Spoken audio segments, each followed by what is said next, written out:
Across the world, massive structures stand empty and abandoned. They're relics of a forgotten past that have been left to decay. But all is not forgotten, because in today's video, we're going to explore 15 of the most massive abandoned structures in the world.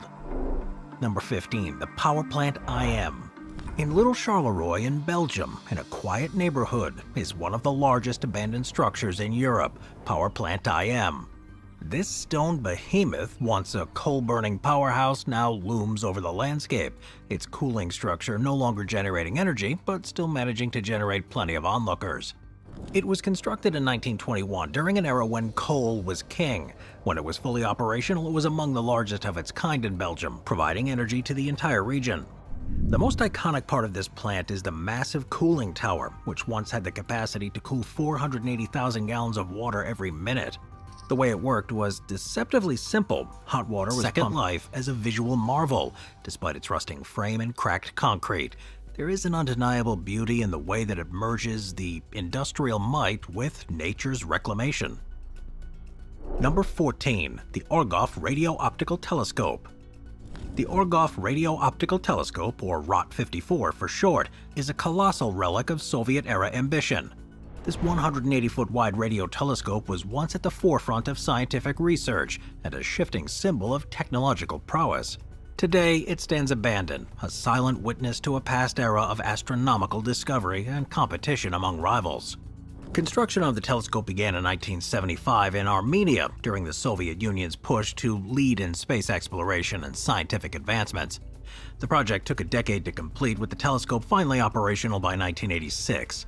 Located in the village of Orgov, its location was chosen for the clear, high-altitude skies, ideal for radio and optical observations. The facility came in the mid-90s when some of the equipment was modernized, allowing the telescope to function sporadically until the early 2010s.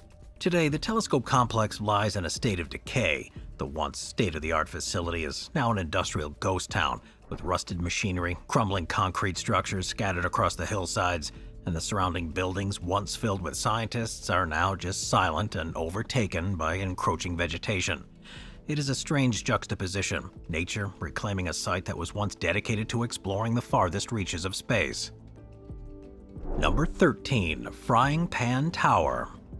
So from a distance, Frying Pan Tower could easily be mistaken for an abandoned oil rig, its rusting metal frame rising above the waves in the middle of the ocean. But upon closer inspection, it's clear that this is no ordinary platform. Instead, it's a unique lighthouse on stilts, located 32 miles off the coast of North Carolina, in an area of the ocean known as the Graveyard of the Atlantic. The tower had been fully automated. Once Frying Pan Tower was abandoned, its future became uncertain. Several proposals were floated regarding what to do with the rusting platform, from demolishing it entirely to converting it into an artificial reef for marine life. However, dismantling such a large, remote structure would have been both dangerous and costly. The same conditions that made it difficult to live and work on the tower also made it nearly impossible to safely tear down. Number 12. Muromtsova Castle. So when it comes to abandoned structures, none have a more ironic history than the Muromtsova Castle. The story of the Russian castle is one of wealth and decline. Once a symbol of Russian aristocratic privilege, it now sits empty and crumbling, a grand relic of nothing more than a bet gone awry. The story of this castle begins in the 19th century, when a Russian nobleman, while traveling in France, found himself in a heated debate with a French lord. The two squabbled, and during World War II it served as a hospital. Yet despite those new purposes, the building's slow decline had already begun. By the mid-20th century, this castle was abandoned. Left to the elements, its once elegant towers and turrets began to crumble, and nature gradually reclaimed the grounds. The floors had become treacherous, and vines now staked through the broken windows and cracked walls. Number 11. The Bagger 258. The Bagger 258, also known as the Blue Wonder, was once a colossus of raw power, only to become an eerie monument of abandonment. Built in 1964 by the Lockhammer Heavy Machinery Company in what was then East Germany, Bagger 258 is a bucket wheel excavator, a machine designed for open pit mining. Its purpose was to dig and move massive amounts of earth to expose coal layers, a vital task during East Germany's energy production drive. However, after decades of hard labor, this gargantuan machine now sits idle to extract, leaving the once unstoppable Bagger 258 with nothing more to dig. And unlike some other monumental machines that have been restored or turned into museums, Bagger 258 was left to decay in a field. Number 10. Gereja Ayam. Gereja Ayam, or the Chicken Church, is an abandoned and unusual structure deep in the forests of Indonesia. Despite its name, this bizarre building was intended to resemble a dove and not a chicken, though its bird-like form has led locals to call it by its now famous nickname, Ayam. It's the Indonesian word for chicken, and given the building's large head and tail feathers, the comparison is understandable. In its prime, it was more than just a chapel. The upper floors hosted religious services open to any faith, while the lower levels were used for charitable work such as rehabilitation services and youth outreach. The church served as a symbol of unity and sanctuary for spiritual reflection, but its unconventional shape made it stand out as one of the oddest religious buildings in local mythology and history. A small cafe now operates inside the structure, offering traditional Indonesian snacks, and visitors can climb to the top of the bird's head for some panoramic views of the surrounding forest. Number 9. Oceanwide Plaza. Oceanwide Plaza is an unfinished residential and retail complex in downtown Los Angeles, located across from the Crypto.com arena. Originally envisioned as a luxury development by Chinese firm Oceanwide Holdings, the project was designed to include 3 massive towers featuring 5-star luxury hotel condos and extensive retail space. Construction began in 2015, but the project stalled out in 2019 due to financial problems, leaving the building incomplete and all but abandoned. Oceanwide Plaza was supposed to be a signature development in the heart of LA, part of a larger effort to revitalize the area along Figueroa Street. The tallest tower, standing at 675 feet with 49 floors, was set to house a park high. In 2023, though, taggers began infiltrating the building, using the unfinished structure as a canvas for their work. The graffiti is particularly visible on the windows and walls of the tallest tower, and what started as an isolated incident has grown into a wider movement, with more taggers joining in, turning Oceanwide Plaza into an unofficial hub for street art.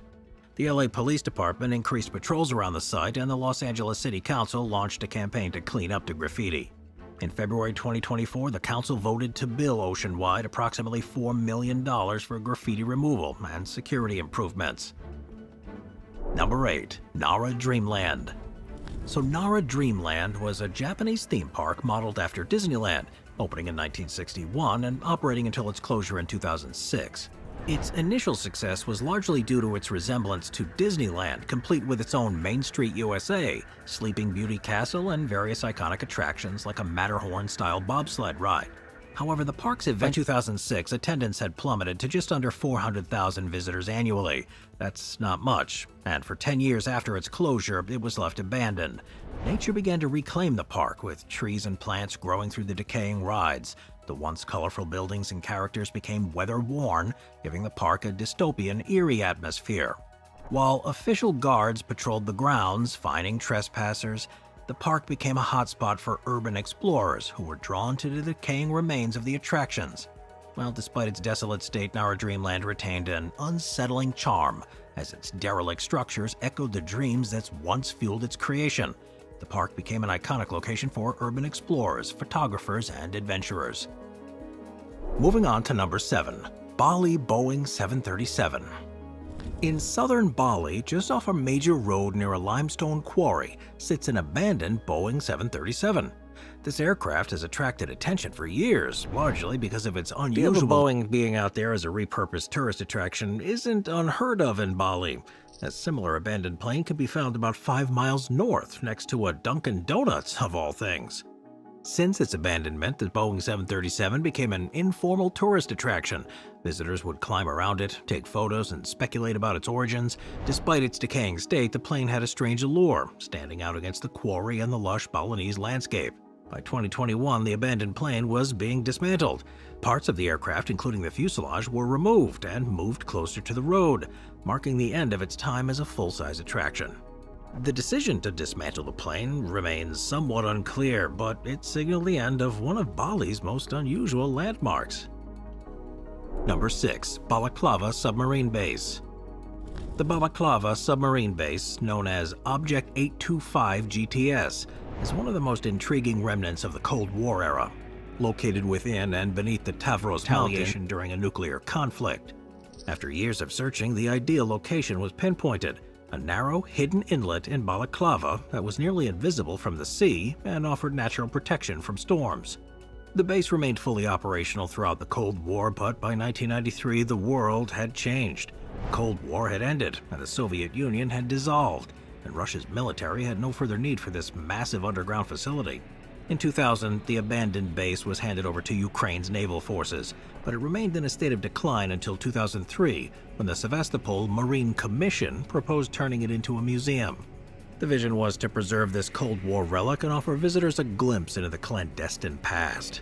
By 2004, the Balaclava Submarine Base Museum was officially open to the public. Number 5. Quinland Castle. Quinland Castle, despite its imposing medieval appearance and grandiose name, is not actually a castle, but an apartment building located serving in Europe during World War I. The building's tall, round turrets, battlements, and faux cannons made it a distinctive part of Birmingham's skyline. Welton's vision was to offer something unique and luxurious to the city's middle-class residents, living quarters that would feel both grand and secure, a nod to old-world Europe transplanted into the heart of Alabama. By the 1980s, Quinland's castle novelty had begun to fade. The building was added to the National Register of Historic Places in 1984, a move that recognized its architectural significance but did little to halt its decline. In 1993, the city of Birmingham took ownership of the building, refurbishing the exterior and adding decorative elements. The bright red doors, which still stand out today, were installed without handles, giving the castle an even more enigmatic look. Yet despite all the efforts, Quinland Castle couldn't escape its fate of abandonment. The building was vacated in the mid-1990s, and ever since, it's remained empty. Its grand facade, complete with cannons of coal in the Ohio countryside. However, despite its sheer size and strength, Big Muskie's reign came to an end, and today all that remains is a single relic, the enormous bucket. This bucket, now sitting abandoned in a memorial park, is a stark reminder of the massive machine that once dominated this landscape. She was a beast of a machine, unrivaled in size and power during its heyday, a bucket that could hold 2 Greyhound buses side by side. This dragline excavator was built to remove overburden, that's the top layers of earth and rock covering coal deposits. She was constructed between 1967 and 69 and worked tirelessly for 22 years, removing more than 600 million cubic yards of material from the landscape and helping to uncover over 20 million tons of coal. While Big Muskie was an awesome machine, its fate was sealed by changes in environmental regulations and the coal industry itself. The passage of the Clean Air Act in 1977 signaled the beginning of the end for high-sulfur coal, listing the names of employees from the Central Ohio Coal Company, and serves as a tribute to those who lost their lives working in the mines. Nearby, the Wilds, a 10,000-acre wildlife park, was also built on land, and once stripped by Big Muskie, and is now home to endangered species from around the world. Number 3. Sathorn Unique Tower. Sticking out like an abandoned sore thumb in the Bangkok skyline, the Sathorn Unique Tower was once designed to be a gleaming symbol of Thailand's economic growth in the 1990s. It's located near the Chao Phraya River. This 49-story skyscraper was envisioned as a luxury residential complex, offering views of the city and the river. Construction began with high hopes in the early 90s, with developers planning to cater to Bangkok's booming real estate market. However, those ambitions came to a sudden halt, and today the tower is not a glittering beacon of success, but an eerie, unfinished giant, the so-called ghost tower, but repay the original investors. This never happened. The tower remains in limbo, a stalled monument to a different era of economic optimism. Many refer to it as the Ghost Tower. That's a nickname born not only of its abandoned state, but also from local superstitions. Some believe that the land the building stands on was once a graveyard, and the tower is cursed, while others think that its location to the nearby Wat Yan Nawa Temple makes it spiritually inauspicious. Number 2. The MX-1 Platform. At first, MX-1 just looked like another hulking oil platform stationed off the coast of Peru, its steel legs stretching down into the North Sea. However, this particular platform held a different fate. After years of pumping oil from beneath the ocean floor, MX-1 was decommissioned, no longer needed for its original purpose. But rather than being scrapped and forgotten, MX-1 was given a new life, one that benefited the marine ecosystem where it once dominated. It was originally built to tap into reef. Rather than being hauled away or broken down, MX-1 was submerged and repurposed as a reef. A growing trend in marine conservation. Once the oil operations ceased, nature began to reclaim the metal frame. Over time, the steel transformed into a vibrant living reef, providing shelter for fish, sponges, and invertebrates, while the barnacle-encrusted legs became home to entire marine ecosystems. Today, the platform has become an underwater paradise. Descending into the depths surrounding the platform is like entering an amusement park of marine life. This artificial reef stretches down 200 feet beneath the surface, providing habitat for a remarkable variety of sea creatures. This reef also serves as a critical stopover for charismatic megafauna such as whale sharks, manta rays, and even hammerhead sharks. Each level of MX-1 offers something unique. At just 16 feet below the surface, hundreds of sergeant fish greet divers, darting among the pipes. Deeper down, it stands as a reminder of a bygone political regime and the ambitious architecture that symbolized its ideals. Though now in a state of extreme dereliction, this monument's futuristic design and scale make it a site of fascination for visitors and urban explorers alike. In fact, its eerie atmosphere has led many to remark that it resembles the perfect lair for the likes of Dr. Evil. This monument was constructed to commemorate the founding of the Bulgarian Socialist Movement, with ties to both the 1868 battle between Bulgarian rebels and the Ottoman Empire, and the 1891 Socialist Gathering on the same peak. By the 1970s, as Bulgaria was deeply influenced by Soviet ideology, the government decided to create a monumental structure celebrating socialism and communism. Construction began on January 23, 1974, under the direction of architect Georgy Stolyov, a prominent figure in Bulgaria's architectural scene. It's located at an altitude of around 4,600 feet. The peak was leveled using explosives, making way for this massive structure. The project cost an estimated 14 glory days, and the socialist government that had built it was toppled, and the monument, no longer politically relevant, was quickly abandoned. After 1989, the monument was left to decay. Its mosaics, once intricate and vibrant, had begun to crumble due to neglect, harsh weather, and vandalism. The structure's reinforced concrete frame, though still standing, began to weaken, making the monument increasingly dangerous to enter. Efforts to preserve or repurpose the building have been sporadic and largely unsuccessful. Despite its dilapidated state, though, it's drawn thousands of urban explorers, photographers, and curious tourists. In recent years, a foundation has spearheaded efforts to stabilize and restore parts of the monument, and